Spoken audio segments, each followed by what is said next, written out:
Hi friends, అందరికీ నమస్కారం. Friends, రాష్ట్రమంతా షాక్. ఆంధ్రప్రదేశ్లో ఏసీబీకి చిక్కిన మరో భారీ తిమింగలం. అసలు ఏం జరిగింది, ఏంటి వివరాలు తెలుసుకుందాం. వీడియో పూర్తిగా చూడండి, అలాగే తప్పకుండా ఒక లైక్ చేయండి. మరిన్ని అప్డేట్స్ కోసం ఛానల్ని సబ్స్క్రైబ్ చేసుకోండి. వివరాల్లోకి వెళ్ళిపోదాం. ఆంధ్రప్రదేశ్ దేవాదాయ శాఖ అసిస్టెంట్ కమిషనర్ శాంతిని ఏసీబీ అధికారులు అరెస్ట్ చేశారు. ఆదాయానికి మించి ఆస్తులు కలిగి ఉన్నట్లు శాంతిపై అవినీతి నిరోధక శాఖ అధికారులకు ఫిర్యాదు అందింది. దీంతో ఏసీబీ అధికారులు శాంతి ఇళ్లలో మంగళవారం నాడు సోదాలు నిర్వహించారు.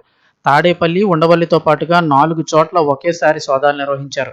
ఈ తనిఖీల్లో దేవాదాయ అసిస్టెంట్ కమిషనర్ శాంతి భారీగా అక్రమ ఆస్తులు కూడబెట్టినట్లు ఏసీబీ అధికారులు గుర్తించినట్లు తెలుస్తోంది. విశాఖపట్నంలోని ఎండాడలో విలాసవంతమైన ఫ్లాట్, అలాగే తాడేపల్లి, కుంచనపల్లిలో G+2 భవనం ఉన్నట్లు గుర్తించారు. అలాగే ఇంకా 770 గ్రాముల బంగారు ఆభరణాలు, 3 కిలోల వెండిని సోదాల్లో ఏసీబీ అధికారులు గుర్తించినట్లు తెలుస్తోంది.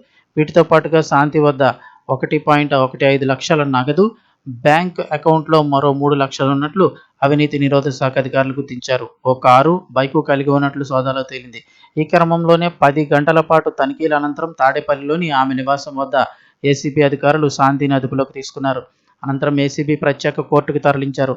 కోర్టులో విచారణ సందర్భంగా శాంతిని ఏసీబీ అధికారులు రిమాండ్కు తరలిస్తున్నట్లు సమాచారం. మరోవైపు పలు ఆరోపణలపై శాంతి మొన్నటి వరకు సస్పెన్షన్లో ఉన్నారు.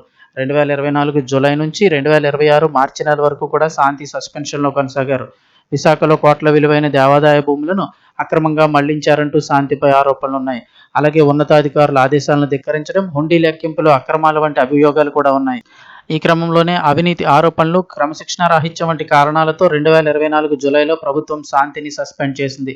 అయితే ప్రభుత్వ నిర్ణయంపై శాంతి హైకోర్టును ఆశ్రయించగా కోర్టు ఆమెకు అనుకూలంగా తీర్పిచ్చింది. ఏడాది కంటే ఎక్కువ కాలం సస్పెన్షన్ను పొడిగించకూడదని స్పష్టం చేసింది. ఈ నేపథ్యంలోనే శాంతిపై ఉన్న సస్పెన్షన్ ఎత్తివేస్తూ మళ్లీ పోస్టింగ్ ఇవ్వాలని ప్రభుత్వం నిర్ణయించింది. మేరకు శాంతిని తిరిగి విధుల్లోకి తీసుకోవాలని ఇటీవలే ఉత్తర్వులు జారీ చేశారు. అయితే అప్రాధాన్య పోస్టింగ్ ఇవ్వాలని ఏపీ దేవాదాయ శాఖ ఎక్స్ అఫీషియో కార్యదర్శి హరి జవహర్లాల్ ఆదేశాలు కూడా జారీ చేశారు. ఈలోపే ఆమె ఆదాయానికి మించిన ఆస్తుల ఆరోపణలపై అరెస్ట్ అయ్యారు. సోదాలు ముగిసిన అనంతరం తాడేపల్లిలోని ఆమె నివాసం వద్దే శాంతిని అదుపులోకి తీసుకున్న ఏసీబీ అధికారులు ఆమెను ఏసీబీ ప్రత్యేక కోర్టుకు అయితే తరలించారు. రాత్రి వేళ విచారణ నిమిత్తం ఆమె కోరనున్నట్లుగా సమాచారం. ఒక ఉన్నత స్థాయి అధికారి ఇలా అక్రమ ఆస్తుల కేసుల్లో పట్టుబడడం దేవాదాయ శాఖలో తీవ్ర చర్చనీయాంశమైంది. భక్తుల సొమ్మును, ఆలయాల భూములను రక్షించాల్సిన అధికారిని తన పదవిని అడ్డుపెట్టుకుని ఎంతలా అక్రమాలకు పాల్పడడం సర్వత్రా విమర్శలు వ్యక్తమవుతున్నాయి. ఈ కేసులో ఇంకా ఎవరెవరి ప్రమేయం ఉందనే కోణంలో కూడా ఏసీబీ ఇప్పుడు ఆరా తీస్తోంది.